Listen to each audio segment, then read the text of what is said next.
Do it to it. All right, here we go.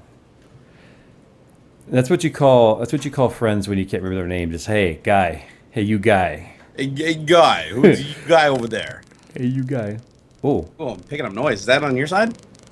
I think it's on your end because I wasn't touching nothing, and then it just I didn't touch shit. sounded like a farting connection. Wait, It that just fixed went it? away. Yeah, it went Okay, away. I just had to slap the microphone, apparently. Hashtag Jerry's mic's a whore. That's how you do it. That's how you get it done, folks. You got to smack a mic. I feel bad for everyone named Mike right now. All right, I'm gonna go ahead and roll that intro on that note. Do it.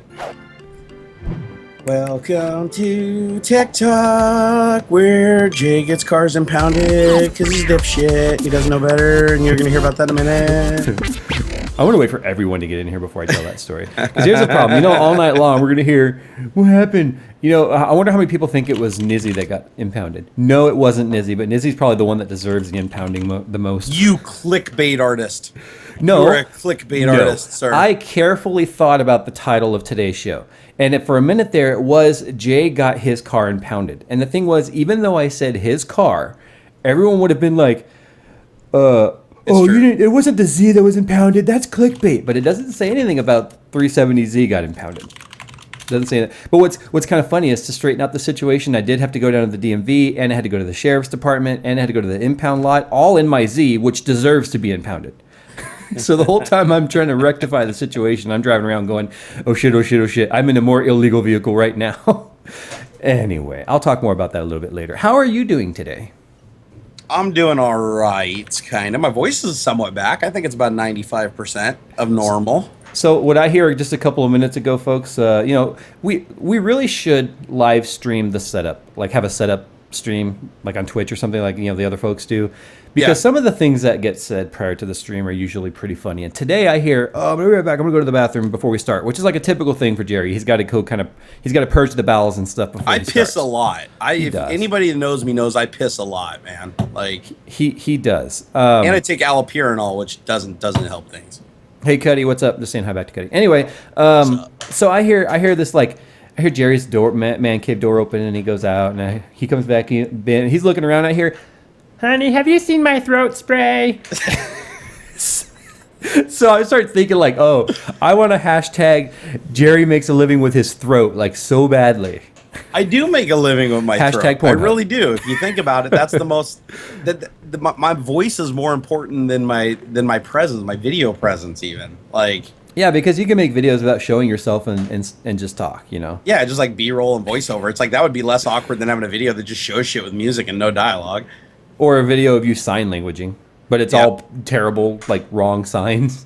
Well, a friend of mine actually brought me some Vocalese when I was down in Portland. That sounds like something you'd get. That sounds like something you get late night on TV, but act now and there's more. Sponsored by Vocalese. Where I don't even know where it came from. I don't even know where he bought this. Like this had to come from like. It's like made in Lithuania. Here, let's see where it's made here. Vocalese.com is getting a free shout out here. Please keep out of reach of children. All right. Well, that says a lot. It's like about caution: do not use on throat.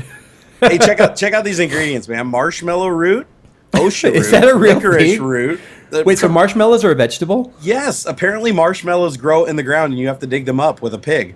Echinacea purpura and Echinacea augustiflorea and ginger root. That's made up shit. That's made up shit. Like somebody just wrote fucking words down. They were like looking around the room and just making up words amongst things they see.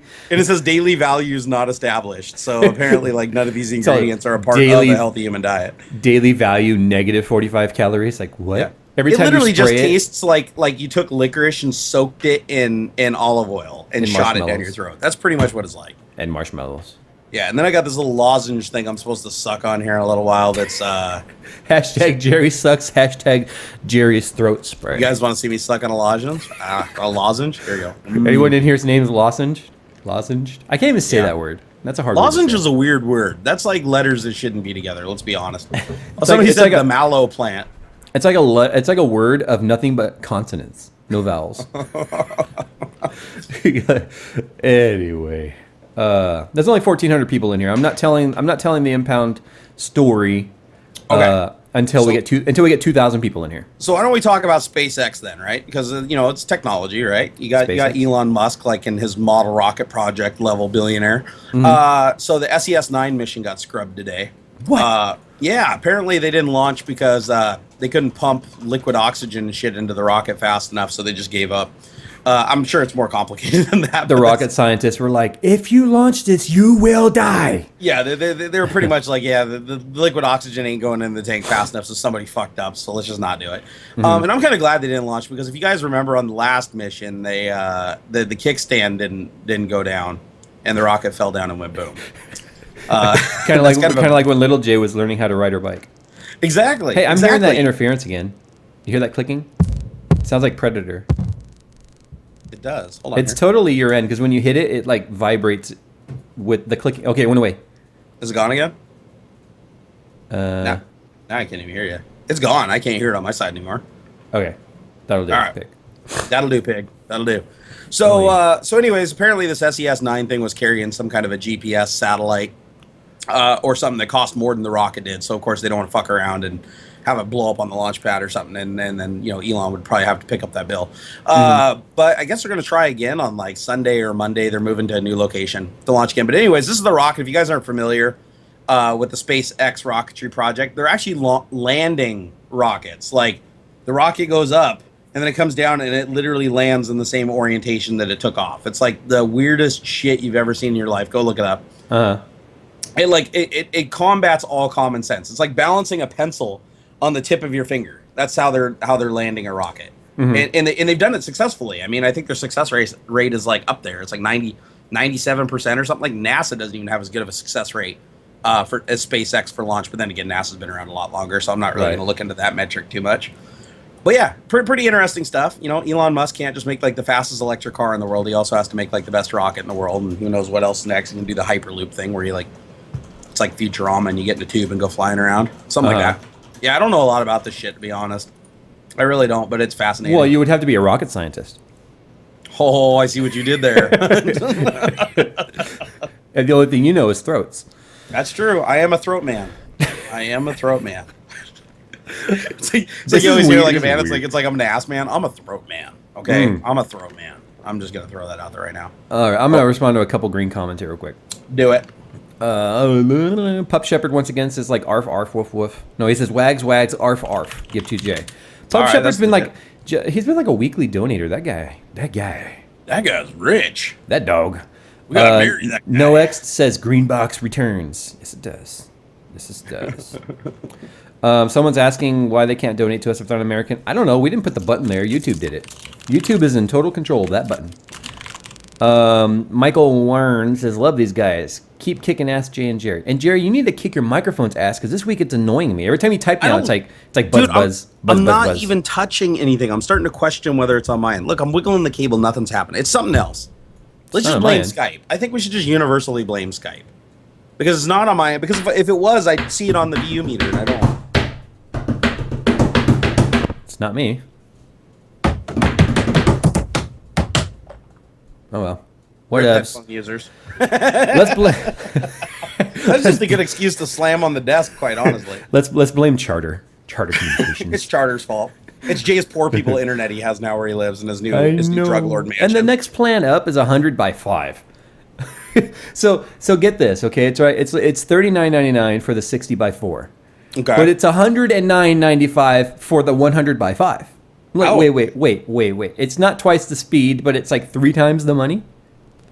That's weird. That's what I had to say. I'm like, okay. Because that hamster has to run really fast.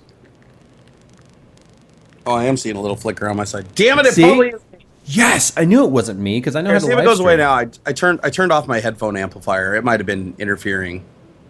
Well, I don't hear anything. Oh, we'll see. Jerry, where'd you go? Right here. Jerry. Oh. I know, right? Oh, God. The chat's going so fast, there's no way they're going to see it. Rip, lol, chat, ruffle mouth. Oh, okay. I got to reconnect. I got to remove that right there a little bit. Okay, there we go. Lol. See what happens? We blame Charter, and Charter's like, oh, yeah, well, I'm going to pull this plug and watch what happens. Boink. Some nerd over there is like, oh, I hate these guys. These guys are so annoying. Oh, see, you're doing it again. You're buzzing. Hold on. Can I change the name of Tech Talk to Tech Problems? Oh man. I don't think it's me, dude. It comes and it goes. I don't know. I'm blaming Skype. That's what she said. I'm just gonna blame Skype. All right. Dusty Hale says, "Hi Jay and Jerry. Love the videos. Keep up the awesome work. Thank you, sir." Rich Campbell says, "I will donate each week you entertain me with one of your videos. None for Jerry yet." The reason I haven't hosted the last couple Tech Talks is because when I transitioned to I went to YouTube and then I went back to full screen because YouTube wasn't responding and was causing all kinds of problems and shit, and I didn't want that. So I went back to full screen, and now donations are disabled on my channel, and they're aware of it, and they're trying to fix it. Apparently, it's not just me; it's like a huge group of channels that this happened on the first of the year, and they still haven't rectified it. So, but I've told I said rectal. No, but I've pretty much told everybody I can, and they're working on it. So I don't have any kind of ETA. Who knows? The extra 40414 says ad block user donation. That $1 is good for like a year of one viewer. Jay's loving it though because he gets to keep all the donations down. Be like, oh, my coffers, all the coffee, all the coffers. But it's okay. It's my own damn fault for switching back and forth between. Yeah, I'll be honest. I'll be honest. And I know that this is not like a realistic world to live in, but if the viewers and the donations like that came in were enough to where I didn't need AdSense or integrated pre-rolls and it could just be plain video, I'd be perfectly okay with that. Like 100% okay with that. The only problem is that would be like the most unstable way of trying to make a living ever. 100% on donations. It would be. Well, I mean, it's kind of like what the Patreon people do, right? I mean, it's like all it takes is one day everybody pulling out and you're screwed. Wait, stop talking. I hear it. Sounds like Morse code. I'm gonna buy some new XLR cables anyway. This one's kind of cheap. Like if I wiggle the bottom of this cable right now, headphone users will die. Oh yeah, you've done it before. It like pops like crazy. It like destroys. It's like the destroyer of eardrums. All right, there's 2,000 people in here, so I'll go ahead and talk about the title of the video. Okay. So Jay, let's hear about your clickbaity title. It's not clickbait. It's real. It's a real topic. It happened yesterday. I clicked it. I mean, of course you clicked it. You had to be here. I only click thumbnails with boobs in them, so you know. Okay. I'm just saying. It happened yesterday. Now I have like a habitual problem with registration of vehicles. Okay. So first of all, the vehicle that got towed was not the Z. That end of that. A lot of people were like, "Oh my God, he got a Z towed. I bet you it was for his emissions and blah blah blah." Nope, wasn't that. But the Durango, remember how I was telling you it had an exhaust leak? And I was like, It's not going to pass smog, blah, blah, blah. So I'd been procrastinating on, like the registration fees are paid, but they don't give you your tag if you don't have smog, obviously. So I've been procrastinating on that. Next thing I know, I mean, they were due in July. So it's now February of the next year. I did the same thing. I literally just renewed my tabs on both my truck and my car yesterday. And it was before you messaged me, so it wasn't like there was a correlation there, but I realized when I was washing the cars that literally my tabs were expired by like 2 months on both vehicles. No, but 2 months isn't a big deal. So here in California, you have to be 6 months or older incomplete to qualify for a tow. So anyway, next thing I hear, the wife is like, "They're towing the car." Now here's the thing. Oh, so you watched it go down? Oh yeah.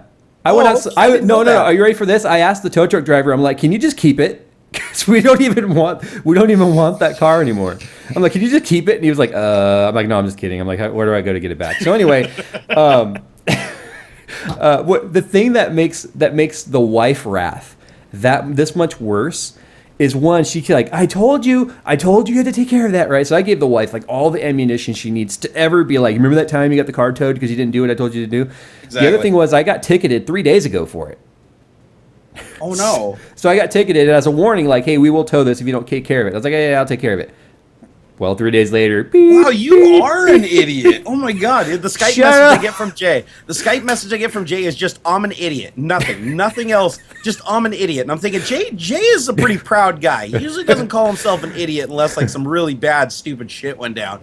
And I didn't even know this until he just told you guys. Like, I didn't know that you had a fucking warning like days ago, followed by them coming to your house and actually towing it away while you were home watching it happen. That is priceless. That is like that is like a new level of procrastination. For you. So the other neighborhood I used to live in wasn't exactly of the most up and up type of neighborhood. It was one of those shot coming into that. It was one of those like, oh, it's getting dark. We better get back to the safe room, right? Yeah. This neighborhood here was like, oh look, new people. Oh look, their tag is out. I never felt safe at Jay's house. I'm just gonna go out on a limb there. The whole time I was there, I was waiting for shit to come through the window. Remember, I was like practically down the road from the San Bernardino shooting. It was, yeah. I'm not gonna say anything more than that, but that looked like it was a yeah. As we were driving back to my house when you first came to visit, you were kind of like, whoa, it's getting really like kind of run down around this place. I like how I'm the one saying this, but I live in a town where it's like meth heads are stealing all the copper pipes out of my neighbor's houses. Like, no. You understand the crack. You understand the crackheads and stuff go to the nicer neighborhoods to rob. You're not gonna rob a cracker's house, right? You're not gonna go in there and rob some sort of like crackhead. Like you're gonna go in there and just find garbage. You're not gonna find anything of value. That's the first thing one of the neighbors told me was like, hey, you need to make sure you keep your garage closed at night and all that kind of stuff because like robbery around this area is a much bigger deal than where I lived before. Dude, obviously. I literally forgot to close my garage door one night with all my 3D printers, CNC machine, everything out there, and I came out in the morning and everything was still there, and I was like shocked. I need to redeem myself with this story though, okay? So it got towed yesterday, and I asked the driver, right? I literally run outside, and I'm like, shit, he's already got the hooks on, and he's not going to unhook it, right? If he hadn't got the truck backed up against it, I could be like, haha, vroom, vroom, drove it up in the driveway and been like, fuck you, you can't take my car, right?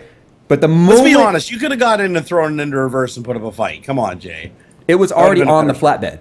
Oh, it was on a flatbed. Oh, yeah. Shit. They like pulled out the big guns for this. Yeah. So, no, it wasn't one of those recovery cars. It was like a regular flatbed. And they like drug it up on the truck and everything, like dragging the back wheels, because it's being technically recovered or impounded. Wow. So, anyway, I run outside. I'm like, crap. You already hooked it. He's like, yep. I'm like, so, what's this going to cost me? He's like, well, it's $225 for the hookup and $45 a day. So I'm like, I'm going to get this shit back fast because I'm not paying $45 a day. I'm like, the weekend's coming up. That's going to suck. And I'm like, crap, I got to deal with the DMV in California. So to redeem myself, guess what? It was towed yesterday at about 4 o'clock. This morning I got up. I took little Jay to school. I was at the DMV by 8:45.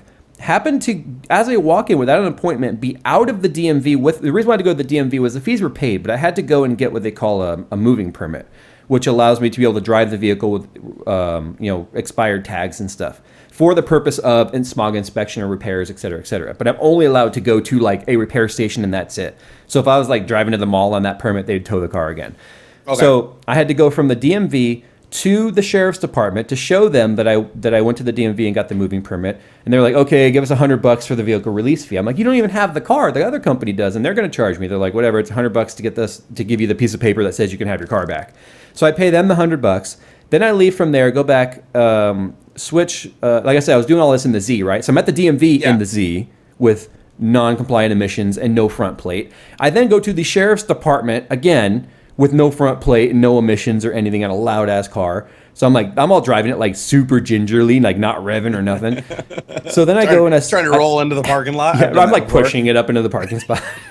So anyway, I go home, and the reason why I'm not driving the other car during all this is because the wife needs the other car with the car seat in case school calls or something. She needs to be able to have a car with the baby.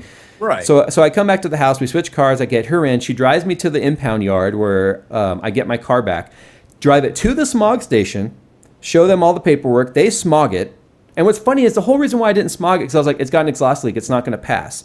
So I take it there, and I'm thinking, like, okay, I'm just going to be kosher. I'm going to drive the car. I'm going to get it nice and hot so that the exhaust leak kind of closes up a little bit and isn't as noisy. And let's just hope they don't notice the exhaust leak. Because here, that will fail an inspection, is having an exhaust leak.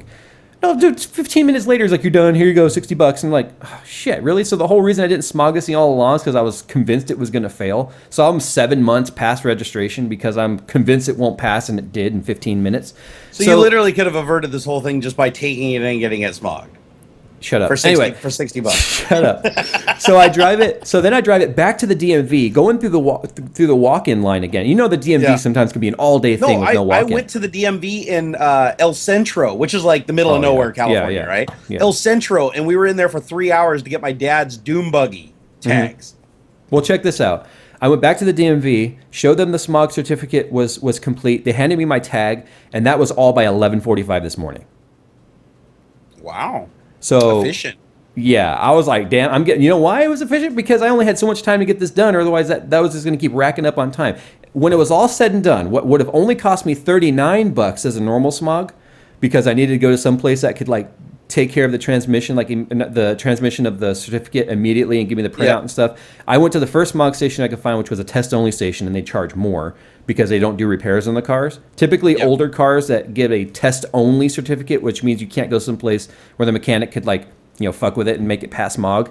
They charge more. So I went there because it was the first place I could find. So what if only cost me $39 at the end today, said and done, was $430 later. Whoa. Yeah. To get to pay the sheriff's department, to pay the inbound fee and the hookups to the tow truck guy, to pay the smog and then get everything back was $430. Dude, California fucking sucks. Here in Washington, I'm not even shitting you, Jay. I could go outside and take the wheels off my STI and put it on wooden blocks in the street, and that shit would still be here in 5 years covered in moss like a chia pet. Yeah. Nobody would touch it. Like, seriously, my house could burn down. I could move to a new neighborhood and leave the car there. And unless the next tenants that buy the house move it, it would still be there today. No, but here's the thing. You know as well as I do, I'm a smart guy, but I mess up, and I'm willing to admit when I mess up. But here's the thing. The wife would tell you in a private conversation that I fuck up every year with registration. I'm always late getting charged penalties and fees and stuff because I always forget to deal with the damn thing. They don't charge us any penalties, or I would. I'm the same way as you. I always So every year she's like, what is it with you and cars and registration? She's like, what the fuck is wrong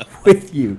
She's like, you've got your head screwed on when it comes to the DMV. You're like, duh. Dude, I actually get pulled over for having expired tabs like every year, and the officer just comes up the window and I'm like, oh no, I'll get them right when I get home, and they always let me go. I've never had them write me a ticket for it. Like but they're always like only expired by like a month or two. But I'm like, I get pulled over for it, and that's my reminder for getting new tabs. I'll say this though, there's a new DMV office by us which I went to.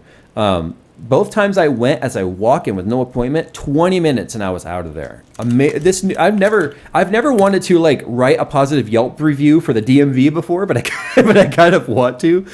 Something anomalous happened there, because that shouldn't. No, this new DMV is extremely streamlined. They have 25 windows. And it's like the automated system they use to get people in and out of there. It's ridiculously fast. Like I said, I was able to go in there as a walk-in twice today and still go to the sheriff's department and get the smog and all of that and be back before noon. And I started at 8:45. And my cars don't even need exhausts technically. Yeah, well, that's because you guys have so much header on my vehicles. And that's because you guys have what we call clean air up there. So anyway, we're going to jump into car talk first, and then we'll go into the more tech stuff.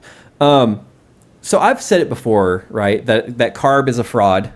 The Clean Air Regulatory Board, or whatever the hell it stands for, is a complete fraud. It's all about money to them. They don't give a shit about the clean air. I told you, right, that in California now, they don't even dyno the car anymore when they smog it. They don't even put a sniffer in the tailpipe. They do nothing more than read the trouble codes on the car to make sure there's no engine light, and that's it. It's just all off OBD, yeah. So I was talking to the smog shop owner today, and I asked him, because he has 4 dynos there, and then he has another testing station that has like 5 bays, and there are just the computers in those bays. And I asked him, I was like, why do some cars need the dyno test and the sniffer test and some don't? He said anything 1999 or older requires a dyno, and anything 2000 and newer doesn't. Basically, it's corresponding with like OBD2. And it's because your car basically has the smog equipment on it. You have a wideband O2 sensor if you're newer than a certain date. Yes, so you're good to go. The car will be able to tell you anything you want. But he and I were talking about this though, and that computer will not tell you if you have a cat that's failed. It will not tell you if you're actually putting out more emissions than you're supposed to, because the O2 sensors, even the widebands, do not read the emissions. It reads the mixture. They only read oxygen level. That's right. Right. So he says that this was something they started last March, because I'm used to driving it to the smog shop and watching the car go on the dyno, right? And I'm like, yeah, look at him pull this smog pool, bitch. So I asked him about this, and he's kind of predicting that he thinks maybe after one more year, the DMV in California will realize that like this is kind of a sham. Like they're not gaining anything by only doing a computer read and a visual inspection on the cars.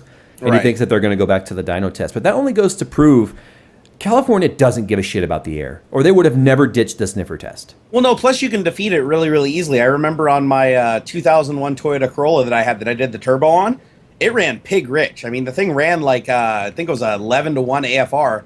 and I had a wideband O2 in it, and it would read stupid pig rich, and the ECU wasn't working right. So I literally put a spacer on it. You can put a spacer on that damn thing so that it basically takes it out of the flow of gas, but it's still on the car and it's still reading enough that the ECU's like, oh, the sensor's okay. You do that, it'll pass it. Your car will pass like it's freaking Prius. My car right now with its test pipes in there, with the bung like 8 inches out of the stream, without cats in the car, will pass today's emissions test because they don't sniff it.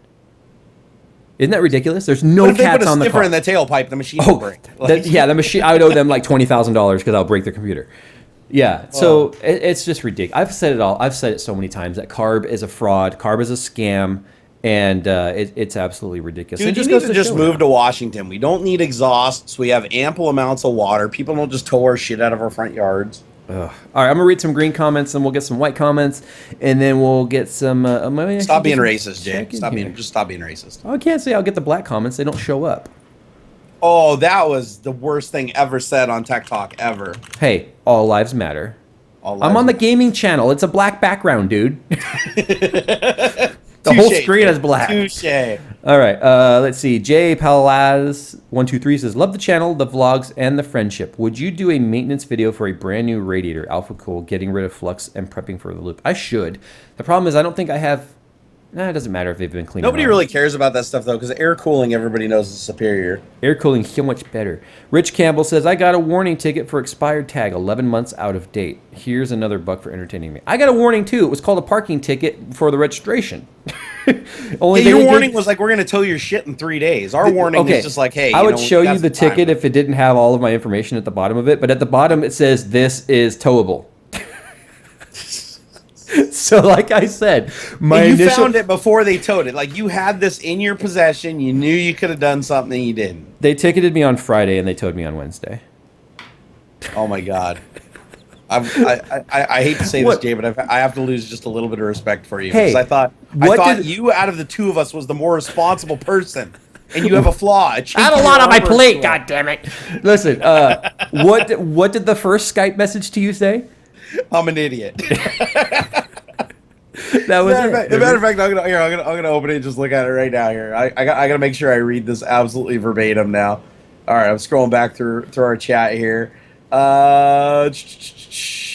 You bitching about my new liquid diet that isn't really a diet. Nerd Met for Life or for Chick 4L Chick 9 says, Jay, thank you for helping me with my PSU question a week ago. Before you pronounce my username wrong. Oh, it's sorry. Oops.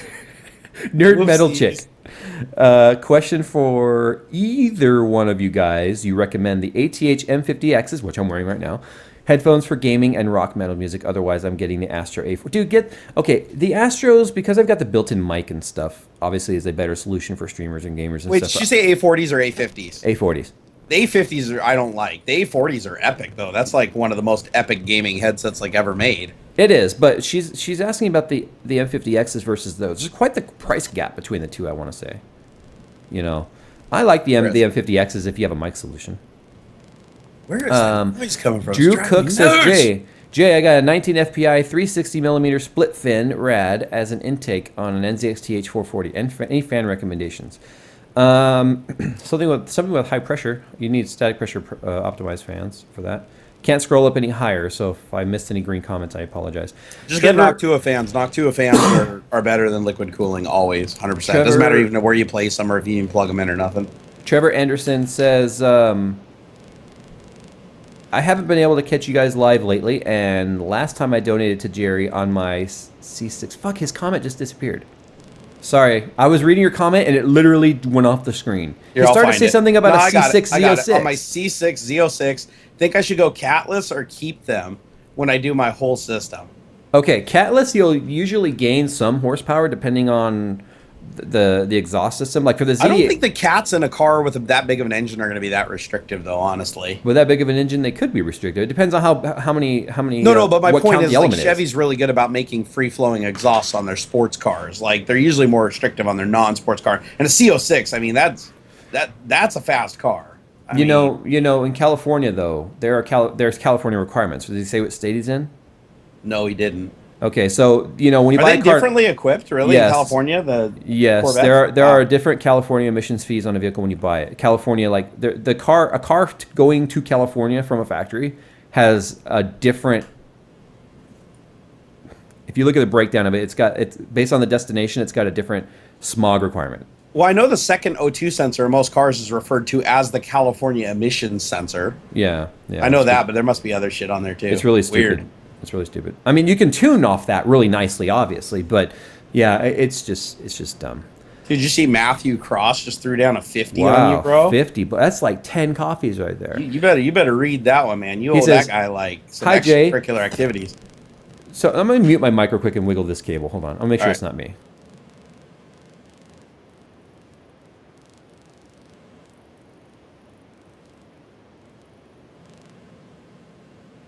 That's gone. Okay, I It don't was think you. it's. No, it was making that noise when I had the mic unplugged. Oh, hold on. Oh, no, See? there it is. You again. just started Damn it, talking and and I'm it not did it. doing anything. But you know moved what your it is? hand. I You hear moved a your ding hand. noise, and whenever the ding noise goes off, you know what I think it is? Hold on. I think I might know what it is. Something wireless? No, I think it might be. You moved your sound arm. driver. I think it's the sound driver. You moved your arm and it did it. Hold on, let me close some shit. Yeah, I don't know. It's picking up my Wait, it just went away. Whatever you did. Hold on. Oh no, now it's louder. Why is clicking on shit making this worse? It's software related. I don't Anyway. understand. So anyway, my advice to all of you is to make sure your vehicles get registered. Now I saw someone post a comment was like, "Well, can't you deal with this online and register online and get your tags?" Yeah, of course I registered online, but they don't send you your tags if you don't get the vehicle smogged. I'm the one that waited 7 months to get it smogged. It's totally my bad. Yeah, smog is stupid. The boss says I had my and it went away. Fucking A, these comments. We missed some comments last week, and there were some upset people that we missed some donation comments. Guys, you gotta understand, YouTube does not give us a mechanism to keep track of these. No, they don't. They scroll up, and that's it. They're gone. He said, I had my truck towed for illegal parking in my own driveway, and then had to pay $800 to get it back, only in Texas. Hey, mine was taken from the street in front of my house. But anyway, yeah, it depends. Some states can say that the driveway is public space, but I think that's a fraud too. No, that's bullshit. If I saw somebody like hooking up to my STI outside, I would just assume they were trying to steal it. Oh, Shoot you were going to first, talk ask about questions later. You were going to talk about the paint condition of your STI. Oh yeah, so yeah, the paint's coming off my car. I hear that's pretty common for 15-year-old. No, just kidding. Actually, it's only 11 years old. Actually, the STI. Is it coming off all the way down to the primer or to down the to body? the primer? No, it's to the primer. It's not going down to the body. You asked Twitter about getting it wrapped. Yep. You're still going to have to smooth out and sand all that paint, otherwise. No, I know. Yeah. Well, no, I mean just sand the edge. I just got to. If I sand the edge, it'll look good. You're gonna have to blend it in good because if Yeah. it's down to the primer, there's enough thickness difference there to where a tight wrap is going to show the outline of the paint that came off. You know what I might actually do is I might go the plasti dip route because it's a little bit more of a textured. It is textured, but anything you pull off of there though, wrap or plastic dip, you're gonna pull the rest of your paint with it. Oh, I don't care. The car needs to be repainted. The paint's shot on it. I So what wanna I was wrap- thinking about doing is plasti dipping it because I'm going to rally the car. I mean, there's another SCCA event coming up here in a couple of months, and I want to go run it in the dirt again. And hell, if the whole thing's plasti dipped, it's basically invincible. Yeah, it's like 10 times stronger and heavier. It weighs like 500 pounds more. I want to wrap the Z. I want to wrap the Z gunmetal, matte gunmetal. I think that a matte gunmetal wrapped Z with like bronze, the bronze Nismo wheels would look really nice. I think it'd be pretty cool if you did like the hood in carbon fiber, the hood and the roof in carbon fiber, so it was like a strip of carbon fiber over the top. I'm not a fan of the simulated carbon fiber. It's like Well, for me, it's kind of like real carbon fiber or nothing. Well, then cut that shit out and put real carbon fiber in. That should only set you back like $20,000-$30,000. Okay, I'm on it. No, I can get a carbon fiber hood for like $800. All right, so technology stuff. You know, the Apple versus FBI thing is heating up. Did you see that Apple took to their own webpage and like urged the public to have public dialogue and discussion about what the FBI is doing because they're calling it an unprecedented invasion of privacy? Well, the only way to fight something like this is to get the public outraged, right? Like the government gives a shit what the public thinks. Well, during election time they do. It's like, you know, they're definitely going to care. If the majority of the people are like, yeah, this is a fucking travesty. Yeah, but this is the FBI. It's not exactly a politically attacked entity within voting. It's the No, FBI. but I mean, it's ran by people that are voted into office, though. I mean, Do you know who the still a director of the government FBI agency. is? Without looking it up, do you know who the director of the FBI is? Fuck no. Who's Secretary of State? Don't know. Hillary Clinton. Who cares? I'm of the John opinion Kerry that is, the president doesn't even really have any power. Anyway, so yeah, we talked about it last week, and my position hasn't changed. I still don't know. See, Apple's position, they keep saying they're fighting back on the decision of the FBI and the courts, right? But they've not once actually come out since they were ordered to do it and be like, guys, we can't fucking do it, okay? We can't do it. They keep saying that they want, the FBI wants Apple to roll back their iOS security measures to pre-iOS, 8? Where they started with this encryption, fingerprint encryption and stuff. Yeah. So they're making it sound less like they can't do it now, which was their initial stance, to they're standing on the moral leg that they won't do it.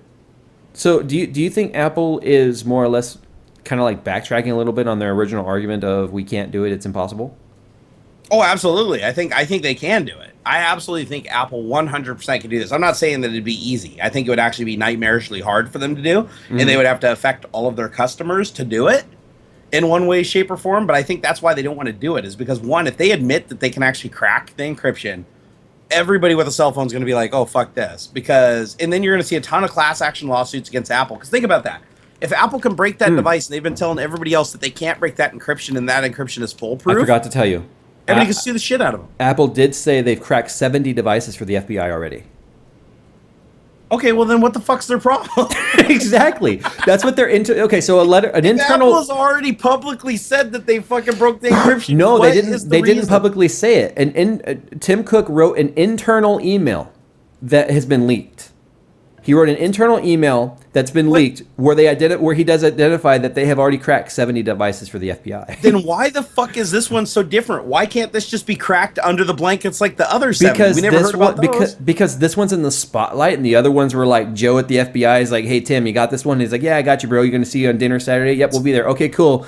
This one here is big news. That's the difference. I don't even know how the hell this even made it into public view, to be honest. I mean, well, that's probably Apple's own fault, honestly, with like leaked internal communication and shit like that. Judah Schutz says Hillary Clinton isn't the head of the FBI. I didn't actually say that. I hope he's correcting someone else, because I said she was Secretary of State. Yeah, he didn't say that. He said Secretary of State. I try to stay away from most political shit. As soon as I realized that like Hillary Clinton and Trump are like our realistic options, I was like, okay, fucking politics is broken. I'm done. I'm not even interested anymore. Yeah. I'm just gonna do what I do until they haul me off to the insane asylum. Politics have been broken as long as man has been a civilized. Okay, man has never been civilized, but as long as man has been organized, we have not had a true. Anytime power and money comes into it, it's a lost cause at that point. All right, Peter Arbor says, and guys, I know there's some green comments I missed. I'm going to do my best to get them. Hey, Jay and Jerry, longtime listener, first time caller. Oh, I feel like we're on like Howard Stern. Please do a video about RAN timings. That sounds boring. Are tighter timings better for rendering in gaming or as megahertz king? You know, I actually today jotted down some notes on a video I want to do, and I'm actually going to do the difference between overclocking your CPU versus running XMP profile, which is really bumping up your memory to its max speed with a mild overclock on the CPU. It's an automated thing. And I want to actually see, is super fast memory better than overclocked CPU? And I already know the answer to this, but I think that kind of is going to go a little bit into what you're saying. You're talking about timings, but I never personally touch the timings. I never make them tighter than what XMP would be. So, yeah. But let's say you've got 3200 megahertz DDR4. If you overclock your CPU to its max potential, you're not going to get 3200 megahertz out of your RAM. It's got to be closer to its B clock, which is 2333 or 2133 for DDR4. I run, for instance, I've got 3200 DIMMs in my Skunkworks here, but I run them at 2666 because I prefer the faster CPU over the faster memory. So I'll do a video about that. Yeah, I haven't played with RAM timings for a really long time, but on my last system I did with the 3930K in it, I overclocked the RAM significantly, and honestly, from a gaming perspective, I think at best pushing the RAM to like bleeding edge, I got like an extra 2-3 frames per second. The user known as Z, that's his whole username is Z. How did you get just Z? He says, "Why does impressive. Jerry have sex hair?" That's what you did when you left the. You said it, buddy, not me. You said it. You were gone for 45 seconds, and all I hear is, "Honey, where's my throat spray?" She needed it too. Let me tell you. You needed it for that strap on, buddy. I just turned red. Oh man, I really should make this as a mature audience's show. Speaking of throat spray. Oh man, get that vagina lubricated. The throat vagina. This is such an inappropriate show. It is. And I love how we label it as tech talk. Like everybody comes in here expecting to hear about like the next Intel CPU, and we're talking about. I got an email earlier today, and it was signed with, "Hey, looking forward to the next car talk / tech talk / talk talk." Welcome to Talk number 104. We talked about SpaceX. That's technology For like 22 seconds. Hey, has anybody seen that Atlas robot? Did you see the video of the Atlas robot, the human robot that they're like beating on and antagonizing? This sounds like the beginning of things that could turn bad. This is Skynet. Skynet is happening right now before our eyes. Actually, somebody did an Imager photo animation merging T2 with them beating on this robot and ending it with it crushing a skull out in the field, in Terminator 2. But yeah, no, basically they built this Atlas robot that's freestanding, bipedal. It can move through doors, obstacles, walk over shit. They're like hitting it with a hockey stick and stealing shit out of its hands and making it do face plants on the pavement. And everybody's like, this dude, Skynet is here, dude. You piss this thing off and it learns how to make other ones, we're fucked. I mean, we're done. It's a little drunk right now, but if you're gonna try and throw a punch at it and it's gonna catch your fist, and that's the end. It's gonna, except for it can't really catch your fist because it just kind of has a ball. It's just gonna kind of like fist bump the shit out of you and break your knuckles. So they didn't even give it fingers. How terrible is that? Hey, I can actually solve the problem of robots and Skynet happening. All you got to do is not give robots fingers. Just don't. All they can have is fucking big rubber nubs for feet and hands, because how is that shit ever going to be able to build another robot? That's all you got to worry about. Just as long as they can't build more, we're good. I don't know. It will wirelessly plug into another robot that it will create that has fingers. It'll go over and interface with like the robot building cars at GM. Come on, let's do this. Barnacules, how are you? Barnacules, how are you? Project of finding out if Windows 10 are keylogging and still spying on you going. Remember that one I said that's a video you should do where you actually are monitoring the packet information being sent back to Microsoft? Yeah. I haven't done anything to that regard, but I know exactly what I need to do. And I'm not going to say it's going to be an easy video to shoot because it's going to take days of capturing telemetry, but I'm actually going to use the network monitor tool that Microsoft produces and releases freely itself to capture the packets. And I can actually create something called a filter script, and the filter script will basically just filter out any packet that are going between certain processes and certain IP endpoints. And if I pull those packets and I analyze them, as long as the data inside isn't heavily encrypted, we should be able to have some kind of an idea of what that data is. And even if the data is encrypted, we'll be able to know where it originated from and what triggered it being sent, which should give us a good idea of what it is. But no, I absolutely still plan on doing that video. It's just, I'm kind of burned out right now. When Windows 11's out? Yeah, when Windows 47 is out, I will have that video. It'll be holographic from my grave. Mag Prowers says robots will replace minimum wage workers. They already are. There's kiosks going in fast food joints now where you don't have to have a person take your order. And you can't blame that. You can't blame the person for fucking up your order because you did it. AJ, it gets worse than that. Did you see the Japanese noodle shop that has the two robots cooking the noodles? Mm-mm. They're literally like robotic arms, like you'd use in a pick and pluck assembly line, but they're holding pans and flipping noodles and putting shit in with them, and then it like conveyor belt like takes it out and then they take it to the people. So it's like doing all the cooking. It is the chef. The dude said he paid, I think it was $100,000 per robot, so $200,000, and he said that in 1 year they've already paid for themselves when you factor in benefits and people being sick and having to have temps and all that stuff. He's like in 1 year they paid for themselves. So it's a restaurant that's completely the chef is non-existent. All there is servers and the robots cooking. I imagine a video that Simone could make where these noodle makers just go like apeshit crazy and like flinging noodles everywhere. Shit gets stabbed, knives stick in walls and stuff. Yeah. Simone, I hope you're watching. She's not. Scary cool part is that Google owns Boston Dynamics, the people who make these robots. They also own the deep learning company as well, aka Skynet. That was by Mattia Titaka 101. It was so wait a second. So the company that makes these robots is funded by Google. So does that mean that at some point they're all going to have a screen on their chest, like with Viagra ads and stuff? So the Google car will be driven by a robot where it's not actually windows. They're just like LCD screens with ads on there where there would be windows. Do you think the Google car is going to lock you inside of it for 35 seconds until you watch the full extended ad before it lets you out? You can't get out you can't get out until you hit skip. You can. There's no skip button. Oh crap! It's a 15-minute non-skippable video. No. When you go to a popular destination, it's a non-skippable video. So like if you go to like the Space Needle or something like that, it's like you must watch this whole 35-second video before we let you out of the car. But it's like about makeup. It just random stuff that has nothing to do with what you weird what you ads want. have been showing up on my stuff. At least they're not as weird as they were. Like when I was just doing straight up YouTube AdSense, I was getting like weird shit for like toiletry items. So well, actually, that makes sense on my channel. It makes perfect sense. But I was getting some really strange stuff like toothpaste ads and political ads, and I was like, this is weird for my content. Mm-hmm. But at least now that I'm back full screen, it seems to be like mostly technology centric stuff. Alpha Smurf says, Jay, where do you live? I swear I saw you. You know how many messages I get a day from people that's like, I know I saw you. You were at blah, blah, blah, blah, blah. I was like, no, I was nowhere near Jay there. does not own the only like silver Nismo in the world. I own one of the only ones in this area, though. I've Like only at least 3 other people bought them before they canceled it. I've only seen white ones in my neighborhood.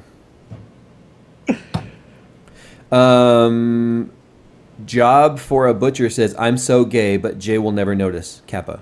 No, he noticed. He noticed. I noticed the unnoticeable.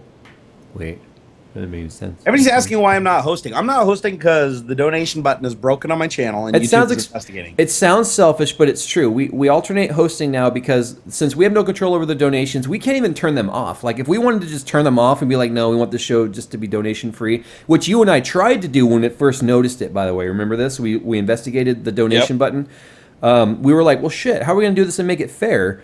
Because if I host every week and the donations keep coming to me, then it's just like, I don't want to deal with like, okay, Jerry, here's your cut, here's my cut, blah, blah, blah. So we were just like, we'll bounce back and forth. We'll let Jerry's audience contribute to his stream and mine to me. But after the first of the year, and you guys know, because I was moving and stuff, we were off for like 6 weeks or something like that, or 5 weeks.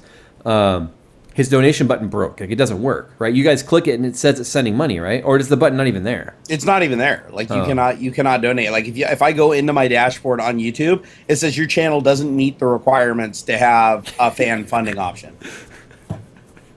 I find that hilarious. I don't know why. I know, I do too, and that's why I set mail to full screen. Then if you click on the community guidelines thing, everything is in the green. And it's like your channel is in perfect standing. Well, you know what they need to do is just delete it and start over. No. There is no start right. over on this venture. Yeah.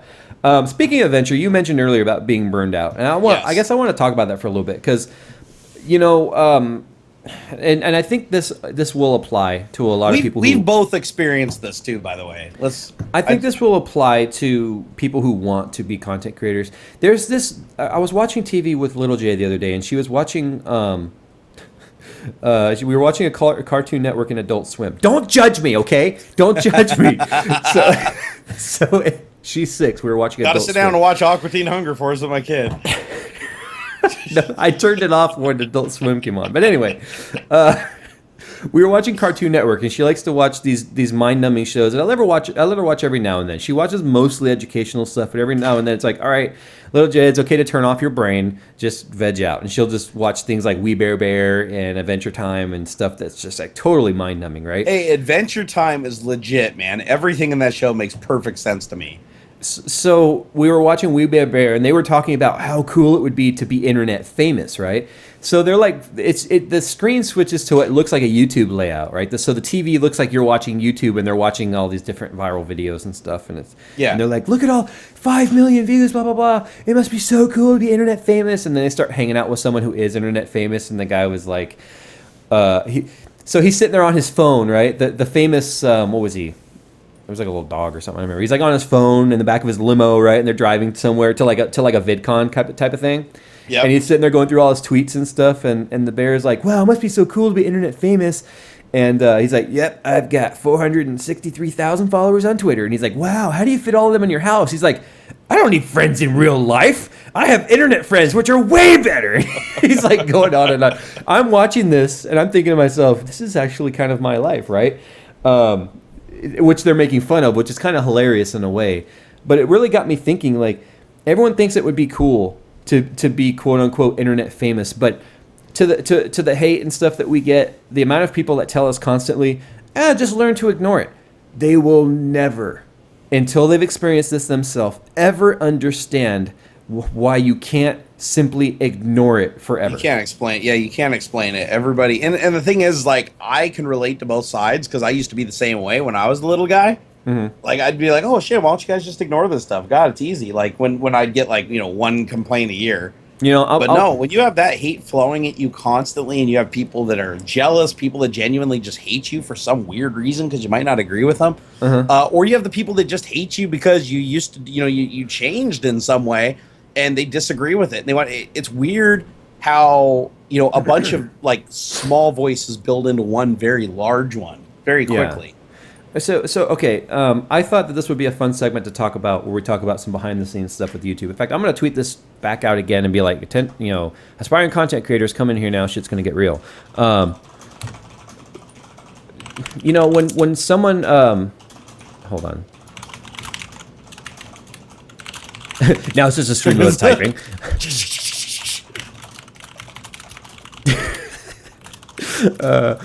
Dead air. No, this isn't dead air. There's clicking noises. We're fine. Aspiring content creators, come in here now. We're going to discuss behind the scenes of YouTube. There needs to be an audio service called YouTube. Anyway, okay. So when it comes to anyone who's you of all people were the last one of us to start addressing the negativity, because you were probably the most happy-go-lucky guy of all of the tech YouTubers until finally you just broke. You were just busted. Kind of snapped, yeah. Yeah. So you started addressing it, and people have always told me, Jay, why do you gotta be a dickhole? Why don't you just ignore those guys? And they say it to you, and they say it to Kyle, and they say it to Paul. Everybody on emails, Twitters. Every time everywhere. Someone says, why don't you just ignore? I stop reading the rest of the message and I click on their profile, and I'll see something like 100 Twitter followers, and I'll go to their channel and I'll see anywhere between maybe 20 subscribers to maybe 500 subscribers, and it's like, because you don't know yet. You don't know yet. I've yet to have a single person with even 200,000 subscribers come at me and be like, just ignore it. Because all the other big YouTubers and Twitch streamers and stuff, they'll look at you and be like, hang in there, bro. Yeah. What I mean? They're actually they're supportive. It's like, dude, you just got to hang in there. You just got to hang in there. That's the advice you get from the big guys. So I myself have fought burnout many times in the last over 3.5 years, and I think every person in this chat has faced burnout on something. If you've ever done something you loved and stopped doing it because you got tired of it, you burned out. It doesn't matter what it is. Yeah. So I think most adults can understand burnout with your job. It may have been something you loved doing, you loved your job, but something changed over time, things deteriorated, and it got to the point to where you just dreaded going to work, and you're like, I can't stand this anymore, I'm going to go crazy. You start calling in fake sick days because you just cannot face going into work that day. I think most people can understand exactly what I'm saying. The difference is when you do that, you only have to answer to your own burnout and your boss, and you got to you got to deal with your boss because you've got a job you don't like. You're going to call in sick, whatever. You only have to deal with your boss and keeping him happy so you don't lose your job if that's the end game.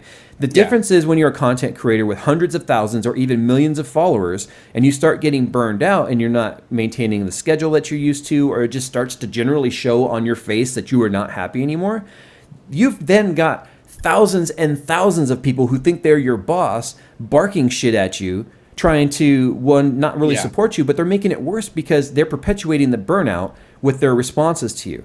So for content creators, when you start to reach that burnout, it's not just a one-on-one, I got to deal with this. It's suddenly you versus the world. And granted, most people are going to be supportive of it, saying, Jerry, take some time, take a day off. They've been telling me that. Jay, take some time off, take some days, we understand. You know who doesn't understand? The fact that we've got... I just bumped my mic. The fact that we've got rents and mortgages to pay, we've got bills to pay, we've got vendor relationships that we've got to maintain. Insurance, that doesn't stop. So I don't have a choice to stop and just be like, I'm going to take a break. Because it just it's kind of a weird it's a little bit of a perpetual machine, because the further you go into the hole from getting burned out and the abuse and everything like that, you start to kind of go into a hole, then things start piling up and you don't have as much revenue coming in. Your bills are not getting paid, and you start going backwards, and then you start getting into this descent where it's like, how do I get back to just enjoying what I did? I don't think there is. I'm not sure, Jerry, that there is a getting back to that point. I don't think I kind of agree with you on that. Like I don't want to, but I do kind of agree with you that now that it's a full-time job, and that's another thing is a lot of people come at you and they're like, you don't seem happy since it became a full-time job. Why don't you go back to work? And it's like, well, technically that is an option that's on the table that I might want to do, but I genuinely want this to work. I am passionate about creating videos. I am passionate about technology. What I need to do is figure out how to handle what. I'm laughing at Fractal Josh's comment. You never go full LPT. That's an inside joke. Oh my god. But anyways, it's just I want to be able to think of a time that I can get to, and this might be unobtainium and unicorn tears and all that, but I'd like to get back to a time where it's like not necessarily ignore the haters, but I still want to. I need to find a way to basically deal with the haters and engage the good guys, because the majority of you are. That's the thing is a lot of people are like, oh, 95% of the people are around you. Well, 5% of 650,000 people is still a significant group of people wielding pitchforks. You know what I mean, Jay? Yeah, Jawbone says this is depressing. It's not depressing, it's real. Not a lot of YouTubers, especially in the tech space. In the vlogger space, you hear a lot behind the scenes of what it's like to be, a big YouTuber or a YouTuber family with a lot of expectations of your millions of fans, like say the Shaytards and stuff. Even Shay Carl, who's like the happiest guy on earth, he swears on crack cocaine every second of his life, is like Energizer Bunny. That guy I met him. Remember we both met him. That's right. But he himself has talked about like burnout, like, oh my gosh, how do you keep this going? How do you keep this going? But you're right though, where it's hard to not spend a lot of your energy not attacking but responding to the hate. I think the problem is that the hate elicits the most emotional response out of us. So I'm in the same boat you are, where it's like there are a ton of supportive comments. There are way more supportive comments than there are negative ones, but it's part of just the effed up human psyche we have, where the negative ones are the ones that make you start typing back, and that's messed up. And I want to get away from that, but shoot, we're human and we respond the way we respond. It's hard to do. You can tell yourself you're not going to do it, and it just takes the right timing of you being in a certain mood and somebody catching you at the wrong time, and everything changes in that moment. It's like me and you almost need to like police each other to a certain extent. It's just like back off, It's funny. You and I, in a high level analogy, because you and I we'll go a week or two without talking sometimes, and then it will just be like, and then we'll just catch up, right? Yeah. It's funny because you and I are like, let's say we're at the bar, and there's this guy that shoves me and is like, "What the fuck, bro?" And I'm like, what? And I get in his face, and you're like, whoa, Jay, back off. But somehow it switches to where then I'm holding you back, because you're like, fuck you. And I'm like, no, Jerry, it's not where this, not where that. We kind of go back and forth with that, where neither one of us are ever on the same up and down at the same time, which is kind of a good thing, it isn't. No, it's good, because if we were both on the same ups and downs, we'd be in trouble, because usually we're our moral support for each other. But no, you're absolutely right. Like when you hit your burnout, I remember that kind of like came out of nowhere, and it was fairly short lived. I mean, I thought you popped back really well. My problem is I don't pop back very well, because... But part of the difference between you and I is, though, you're much more public about your burnout, and I just more or less keep the wheels rolling and keep the burnout between me and You're way more professional relatives. than I am. I mean, even just watching the videos, you are definitely more of a professional tech reviewer than I am. I'm more, I think, in touch with my fans, but I think that also brings that vulnerability. I'm honest with everybody. I tell them what's going on. Even on my car vlog down to Oregon, it's like I just lay it all on the table all the time. And it's therapeutic for me in the moment, but then I realize later on that all it's doing is giving people more ammunition to beat me over the head with. But I don't want to change, because that's what I think the guys that like me are there for. They like that aspect that I'm real. I'm not fake. You know me to be exactly what I am in real life as I am on my YouTube channel. And that's what's kind of disappointing about you. You're expecting so much more. No, that's the most common I get from people that meet me, is that you're exactly the same. I wanted to come to your house and have highly intellectual discussions while we wear our smoking coats next to the fire and the bookshelves and that whole scene, but it didn't happen. It was more or less, let's go look at fail videos and poop naps and stuff. Anyway, so yeah, I think I've said this before, where I think viral growth is the worst thing that could ever happen to a person. I think slow and steady growth, like we've experienced over the last several years on a steady basis, is the best thing. Because these people who go like just overnight viral yeah. sensations, they're not equipped to handle No. what's coming their way. No, at least we're tempered to some degree, right? I mean, we came up with it slowly and it built and built and built. But could you imagine if you just had like 1 million subscribers in a month and like 50 million views and everybody in the world knew who you were? Because this is the thing is, well, that's what happened to Pootie. That's what happened to PewDiePie. Yeah. But he's world class in the sense that his videos are really, really childish and stuff, but that he knows that the 13-year-old male is his audience. Yeah. And he caters to that really, really well. And you know what? I love or hate Felix, you've got to give him credit that when suddenly you've got 50 million people coming your way, let's just say 1/10 of 1% of them are subscribed haters. How many thousands of haters is that coming at you every day? You know? Even if like less than 1/10% was, he'd be not overwhelmed. Not to mention his content is something to elicit a lot of response of hate versus what we do. So man, give that guy, he's earned his money.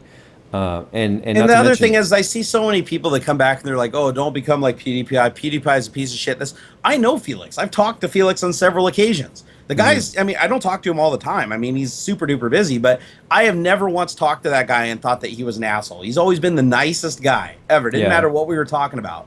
The dude's always been like completely down to earth.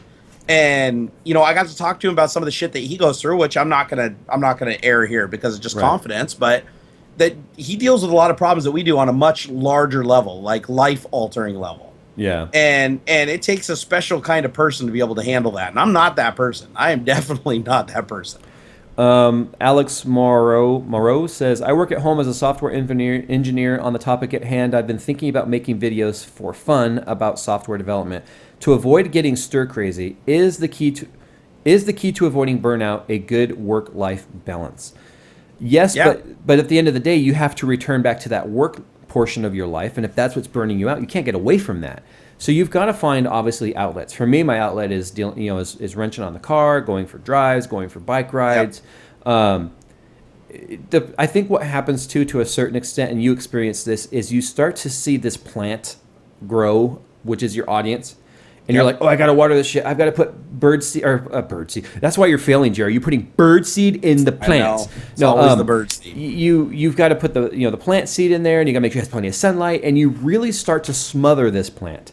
And you find like, oh, I can't walk away from this. I can't look away. So everything you do is you're always on the social media, and you're always on the looking at the comments and stuff. And you create the stir crazy yourself. And I'd say, the first of this year, I knew that 2016 I want to make some changes, and I still have some things I want to do when I get more settled. But I'm made a much larger effort to be less present in the comments of the videos, and not less present on social media, but putting the phone down at times that I don't need to be on it. So I'm sure people have noticed I tweet a lot less, I respond a lot less, but that's because I'm spending less time working and more time with the family. Like I would be sitting there watching TV with the wife with the phone up, and I know you know that, and I know you do it too, right? You're sitting there watching TV and the phone is up, and you're type, click away, because you feel this obligation to the audience. But as rude as I get really pulled in by sounds, social media horribly, though. You know me, like. But as rude as it sounds, and I hope people can understand what I'm about to say is not an arrogance thing. We don't owe the audience our time or any of that. Our videos that we put up is our dedication to our audience. The social media thing, that's why I don't advertise on it. That's why I don't do the hashtag ad and start putting stuff up there, because that's mine and I can control that and I can do what I want with that. So there's folks that want to say, we're your viewers, you answer to us, and it's like, that's not really the way that this works. You have a choice, you don't get to demand. You get to choose whether or not you're going to watch and like what we're doing. As good content creators, we would want to pay attention to what the majority is saying and try to make adjustments to keep the majority happy, not change who we are and what we do to make the few complainers happy.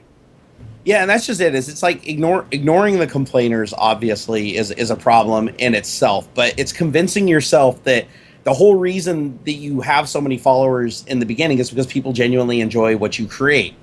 And you have to remember that. You have to focus on the creation and creating that thing. And the problem is you tend to start to shift to where you care more about what the individuals think. I guess is the way you see, like, because you think, oh, they took time out of their day to either say a negative thing or a positive thing. You want to kind of cater to them and you want to steer in that direction. But the truth is, people watch your content because of what you make. And if you let individuals steer that content, you alienate big parts of those people that watched you just for what you did. in the beginning. And that's a really hard thing to do, because the biggest compliment I get is, wow, you actually respond to your fans. Yeah. Somebody mentioned earlier in chat, he's like, PewDiePie doesn't interact with his fans. No, wrong. I've seen PewDiePie interact with his fans, but he can only interact with 0.0000000000001% of his fans, where I can interact with a lot more because I have a much smaller channel. But the perception from somebody is, if somebody doesn't get the attention of a content provider, that they don't respond to fans, because they base that on their own personal experience, not the whole experience of everybody collectively. You know, and that's where it gets frustrating, is because you want to tell them, you want to say, listen, I do want to respond to everybody. I do want to reply to every single comment. But even if I did that 24 hours a day and just stopped making videos and only responded to people, I still could not respond to everybody. You know, YouTube analytics told me I responded to like 0.7% of comments last year. And I thought Which was like high. an amazing feat, dude. That's high. That's massively high. Well, it is when on average, and I try not to count the live streams, because obviously comments are inflated on Thursdays, but on average, it's about 25,000 comments a month. You know, that's people, and that's just one platform. But something's happening on my channel right now that I think is kind of, I'm happy about it. I'm gonna be honest. I always feel this constant desire, or not, well, desire, yes, but this constant need to create this super high level, super crispy, amazing B-roll, highly produced content. And that puts a lot of stress on me, right? Because I only have so much time to get that done as a one-man operation. And I feel this, as a content creator and as someone who I try to be creative, enjoy that. But it takes up a lot of time and it's stressful. And I always envied, and I think I told you this at Vlogger Fair, I always envied the vloggers, the people who do nothing more than hold a camera up as they do their normal daily routine, have millions of viewers, and can just be like, oh, look, we took some video of what we were going to do anyway, and look at all this that's happening. People love us for us. And I feel like, as a tech reviewer, I always envied that, because we don't get the same level of connection that the vloggers do with their fans. Their fans feel much more connected to the vloggers. And the vloggers want nothing more than to be their friend, right? Oh, I wish we could hang out, blah, blah, blah, blah. What we get is, you didn't answer my question about this motherboard, you're an asshole, blah, blah, blah. They want something from us. They want something tangible from us. Yeah, I'm not even joking. I get emails where I even respond back to the person. I take time to respond back to them. I'm like, hey, I'm really sorry, but I don't have the time right now to answer your complicated programming question or whatever. Here's some resources that you could go look at and find the answer yourself. And I'll get a response back that's like, oh, I see how it is. You're just a piece of shit. You're just going to go and create these things and just ignore your fans. I thought you were cool. Unsub. And I'm like, yeah. I don't have a problem. This is a fairly common occurrence. So it's like, it's the few ruining it for the many. That's what it comes down to. That's why I think a lot of YouTubers disengage their audience. I don't have a problem with folks asking tech questions. It does come into my gaming streams every now and then where folks are just super mad that I'm not answering all their tech questions while I'm playing I don't games. either, but imagine if a tech question came at you as like, hey, Jay, which capacitors from China do you think would be best for like the VRM on a motherboard? Yeah. Like, you would have to go and research that. It's not something you know off the top of your head. That's solid the kind Japanese of stuff 5K caps is kind of the norm. But anyway, that's besides the point. So anyway, I think you could agree though, as tech YouTubers, and I know that this is going to be taken out of context, but I think tech YouTubers are often, people want more from us. They want more from us, right? They want us to answer their questions. They care less about us as people on the in a mass, generalization, and they care more. They look more at us like tech support, which is kind of frustrating, because it's like, look, I want to meet cool people and stuff. I don't want the only reason you messaged me today was to ask me to look over your PC part picker list. I get so many of those, and I'm like, I refer them to you, so you're probably getting a lot of those. Great, from me. Thanks. But it's funny because like when was the last time I did a PC build video? No, the last video you've ever made involving PCs was how you were letting someone else do it. And there's Jay, my biggest fan. But to kind of round out my thought here was that I've lately started, especially with the move, I started doing more vlogs using that AX33 I bought that's been collecting dust, and just vlogging things like working around the house at the network panel and stuff. Those videos are getting more interaction, more likes versus dislikes, and more views than anything I've been producing in the last 6 months. Yeah, and it's overly produced stuff honestly doesn't do as well. No, I asked in the last video. I said, halfway through the video, I was like, you know what? I'm thinking to myself, I'm just putting together a freaking network panel because I never got down to like, I hooked up that switch and stuff, but the wires were just like throwing up out of the wall because I never completed it, right? So I'm just vlogging this, and I'm thinking, I'm in my master bedroom closet here. The wife's like chonies are hanging up right out of view. I'm making a video about networking. And I'm vlogging it. Is this what you guys really want to see? Is this what you guys like to see? And it was an overwhelming, like, we like the vlogs. We feel more connected to you. It's less scripted. It's more real. It's like we're hanging out in your closet with you, which is kind of creepy. Which made me think, you know what? Maybe there's a paradigm shift here where I can start doing more tech vlogs, which I really do enjoy doing, versus stressing myself out with, does this meet the quote-unquote Team Crispy movement that's been happening? Yeah, I kind of run into the same problem there because the thing is, I don't let my analytics drive what kind of content I create, and I should. These aren't analytics. This is direct responses to a question I asked. I thought you were saying that generally you're finding that the vlogging style, the tech vlog style videos are like, yes, they were doing really well, but then after noticing it for the last 60 days, I straight up asked the audience, why is this happening? And they told me. They told me that they like the vlogs. But not vlogs like I'm going to the store, I'm getting coffee, I'm going to meet my friend. Specifically the I'm doing something tech related vlog.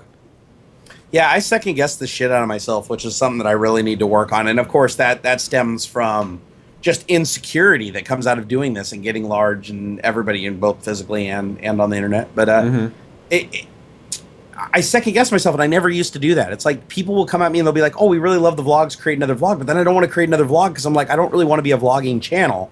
I like vlogs. I'm going to have vlogs on my channel. I do Barna vlog. I like doing that. But it has to be kind of on my terms.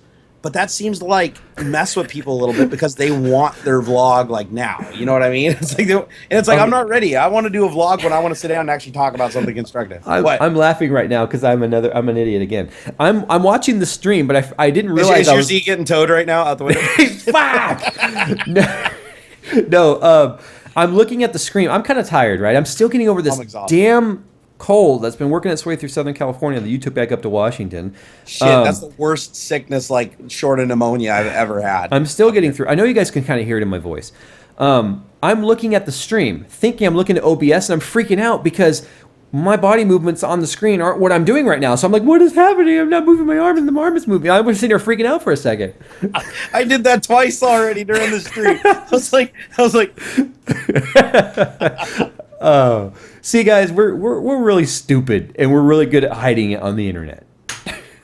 That's like the number one. Yeah, if you're gonna start a YouTube channel, just be really, really good at hiding how stupid you are. That's, I think the trick right there. I think the best thing viewers can do to help out their content creator is stop being the silent majority.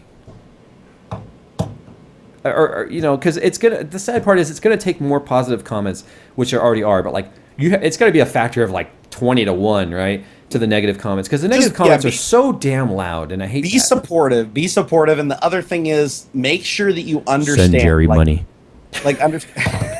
Make sure that you understand in your head that it's not a one-to-one relationship; it's a one-to-many relationship. Yeah. A lot of people that contact me definitely have that one-to-one mentality going on, which is great. I think that's an awesome connection, but it's not maintainable from my side. And if I can't maintain it and you go into it with that expectation, you're going to be disappointed.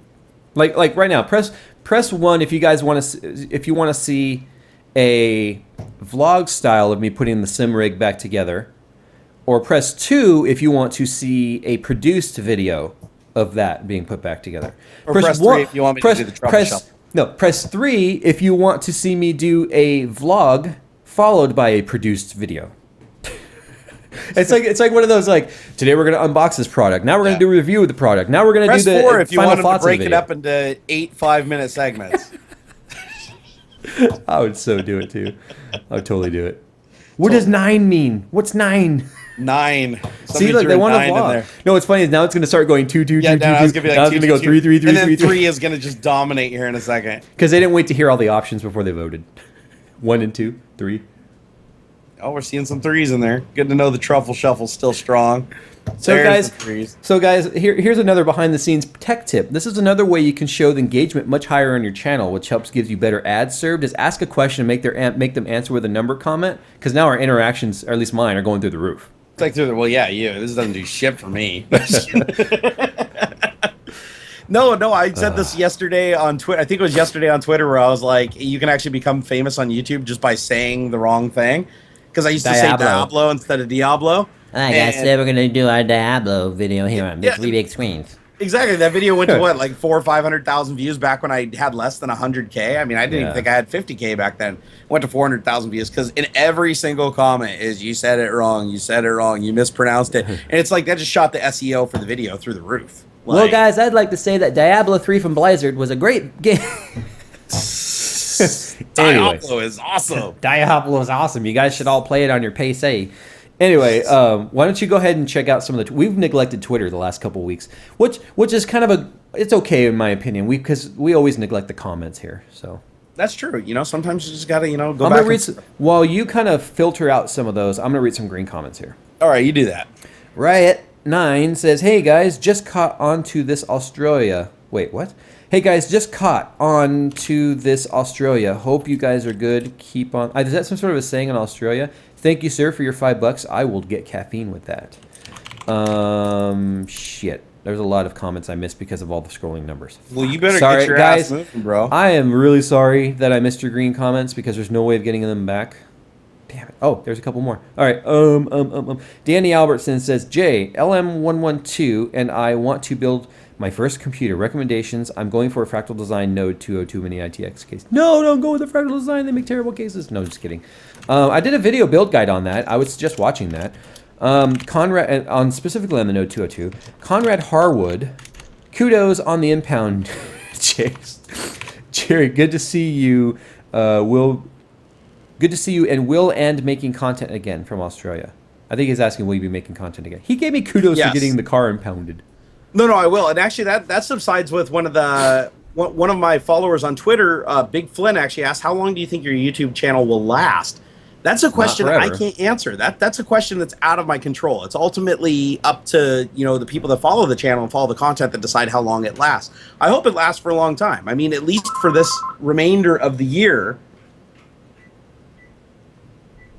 At least for the remainder of the year, I would like it to last. Yeah. I mean, that's my expectation. And if it does and it continues to grow, I'm going to keep feeding it. Again, I have to adjust. I'm still adjusting to this. Honestly, it seems like a year is a lot of time, but I have to adjust to this, All right. Andre Jew says, question for Jerry. Great. What is a good dual head 3D printer close to $500? That sounds like a low amount. Don't get a dual head. If you're going to get a dual head, get a flash forge. He's also asking about filaments that are good for water cooling loops, particularly on the block. That I don't know, but I'd imagine that PLA would actually hold up really well. ABS is probably going to be a lot better as far as secure, but I don't know how it's going to affect the loop or if it's going to contaminate anything. I want to say that the roughness on the inside of that loop that you're not going to be able to sand down is going to affect flow. It could. But the Flash Forge Creator is the only 3D printer that I've personally used where dual extrusion worked properly. A lot of printers that have the dual extrusion, you will never get that shit calibrated and working. Yeah. Like it's a pipe dream. So if you really need the dual extrusion, go with the Flash Forge Creator. It's a little bit on the slower side as far as 3D printers go, but the price is decent and they work great. I mean, I know someone who has one that literally prints on the thing almost every single day, and it just goes and goes and goes. Trevor Anderson asks, any plans on a Jay and Jerry meetup car meet type thing? We could do that when you come down here if you're still planning on doing it. Yeah, no, I think that would actually be really cool. If you're going to come down here, though, quite honestly, you need to do it soon because it's going to start getting hot. And I know you won't come down here anywhere near the summertime. I don't like it hot, Jay. I don't like it hot. I want sex under the sheets. I remember last time I came to your house and they were doing like the rolling blackouts for the AC, and I was like, no. Yeah, it happened every time we streamed. It was so hot. I think if you tried to come down, let's say end of March, that would probably be a good time. April's pretty booked for me though, because lots of birthdays and things. Yeah, April I got to deal with the whole tax situation thing. I mean, it's obviously not going to take me all month, but if I don't get you to publicly say you're going to come down in a time frame of it, you won't stick to it. All right, I will come down in sometime in the next 3 months. I think that's fair. 3 months. You're going up till May, dude. It's going to be 100 degrees. That's fine. If it's got to be 100 degrees for me to come down there, that's what's got to be. Last time you were down here, you just took a towel with you everywhere we went. I did too, didn't I? Yeah, didn't I have did. like a little towel? Yeah. Not a little towel. You had like a beach towel. No, it wasn't a beach towel. It was like a hand towel, dude. Oh, God. Rice9 says, hey guys, just caught... Oh, I already answered that one. Drew Cook says, plasma cut or hydro cut for custom PC case mod cuts. Hydro cut. That's water jet, right? Yeah, plasma cuts are way dirtier than hydro cuts. Yeah, because plasma cuts based on heat and the edges get a little bubbled. They do. You need a lot more cleanup with plasma. Let's see. Go ahead. Well, here let's do some Twitter stuff. So ask Tech Talk, Jerry. Wait, how's that strobe flashy thing you built doing? It's The doing fine. remote control thing Yeah, it's actually behind one of my monitors. It that your hasn't wife gone can off. use for like the So house is burning down. yeah, it's like the emergency. Get your ass down here. I dropped a bowl on the floor and it shattered, and you're gonna be sleeping on the couch if you don't help me. That light, the emergency Yeah. light. I did a video on it. If you guys want to see it, just go over to my She should channel. troll you every now and then and just be like click click click click click click click during the streams. You get up and run away, and she'd be like, ha ha. Lols. Just be like, Do that enough, and lols. you won't come when there's someone like invading the house. Oh my god. Let's see here. Scott Ham said, "Hey, JayzTwoCents, what do you think of my replica of Skunkworks V1?" And he posted a picture which you probably can't see unless you go search for Ask Tech Talk. But it does look like it's a pretty dead ringer. Like for a yellow and everything. Skunkworks. No, it's got purple fluid, but the layout is identical. Ooh. Let me look at hashtag Ask TikTok. Go see. It looks like you did a pretty good job duplicating your setup. That sucks for anyone that tried to duplicate my setup. Oh yeah, it looks nice because I change it so often. It's like, oh Yep. man. Nightwolf said, Jerry, when are you doing more vlogs on your system builds? I don't know. I haven't built a system, as Jay has pointed out, in a while. Eventually. But that is going to change. You know what's funny is I have probably 4 computers around here that I don't use because I haven't gotten rid of any of them. I still have the old systems that all the Puget systems are replaced. So I want to like repurpose some of those. Yeah, and Jerry, so I was thinking kids in about building Africa like a can eat PF those Sense computers. router.